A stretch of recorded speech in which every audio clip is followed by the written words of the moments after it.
ସମସ୍ତଙ୍କୁ ନମସ୍କାର ଜଣାଇ ମିନି ଜିକେ କ୍ଲାସକୁ ସ୍ୱାଗତ କରୁଛି। ଆସନ୍ତୁ ଟିକେ ହସିବା ଓ ହସି ହସି ପ୍ରଶ୍ନଗୁଡ଼ିକର ମଜା ନେବା। ପ୍ରଶ୍ନ ନମ୍ବର 1 ମଜାଦାର ପ୍ରଶ୍ନଟିଏ, ହାତ ଅଛି କିନ୍ତୁ ତାଳି ମାରିପାରେନି, କୁହନ୍ତୁ ସେ କିଏ?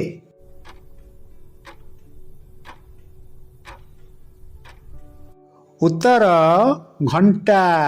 ଘଣ୍ଟାର 3ଟି ହାତ ବା ହ୍ୟାଣ୍ଡ ଅଛି, ଆୱାର ହ୍ୟାଣ୍ଡ, ମିନିଟ୍ ହ୍ୟାଣ୍ଡ ଏବଂ ସେକେଣ୍ଡ ହ୍ୟାଣ୍ଡ, କିନ୍ତୁ ସେ ତାଳି ମାରିପାରେନି। ପ୍ରଶ୍ନ ନମ୍ବର 2 ଚଲେଇଲେ ଚାଲେ କିନ୍ତୁ ଆଗକୁ ଯାଇପାରେନା, ସେ କିଏ?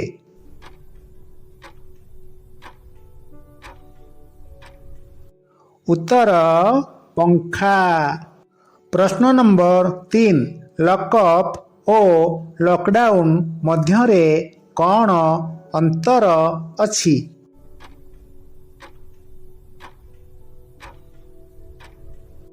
ଉତ୍ତର ଲକଅପ୍ରେ ଭିତରକୁ ଗଲେ ମାଡ଼ ଓ ଲକଡାଉନରେ ବାହାରକୁ ଗଲେ ମାଡ଼। ପ୍ରଶ୍ନ ନମ୍ବର 4 ସୁନ୍ଦର ପ୍ରଶ୍ନଟିଏ, ଏମିତି ଜିନିଷ ମୁଠାଇ ଧରିପାରିବେ କିନ୍ତୁ ନିଜ ଅଧୀନରେ ନୁହେଁ।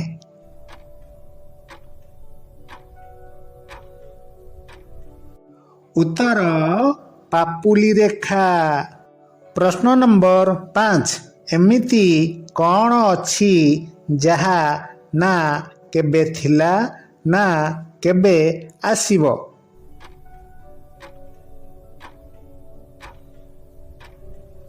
ଉତ୍ତର କାଲି। ପ୍ରଶ୍ନ ନମ୍ବର 6 ମଜାଦାର ପ୍ରଶ୍ନଟିଏ, ଲୋକଙ୍କ ପାଦ ଧରେ ଓ ଲୋକଙ୍କ ସହ ଦୁନିଆ ଘୂରେ, କୁହନ୍ତୁ ସେ କିଏ?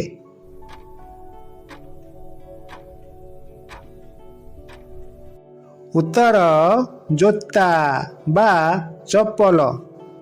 ପ୍ରଶ୍ନ ନମ୍ବର 7 ଢଗ ପ୍ରଶ୍ନଟିଏ, ରାତିର ରାଣୀ ଯେତେ ତାତିଲେ ମୁଁ ବୋହୁଛି ପାଣି, କୁହନ୍ତୁ କ'ଣ?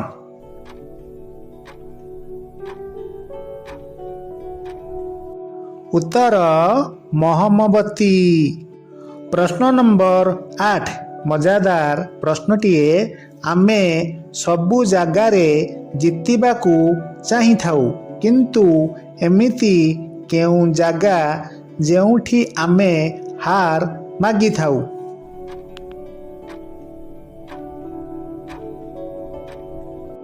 ଉତ୍ତର ଫୁଲ ଦୋକାନ। ପ୍ରଶ୍ନ ନମ୍ବର 9 ଚତୁର ପ୍ରଶ୍ନଟିଏ, ମୋ ଠାରୁ ଯେତେ କାଢ଼ି ନେବ ମୁଁ ସେତେ ବଡ଼ ହେବି, ମୁଁ କିଏ?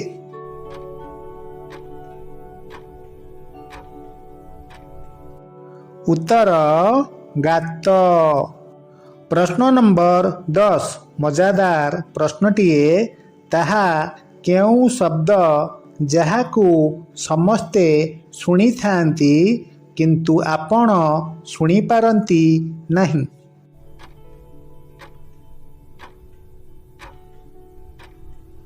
ଉତ୍ତର ଆପଣଙ୍କ ଘୁଙ୍ଗୁଡ଼ି।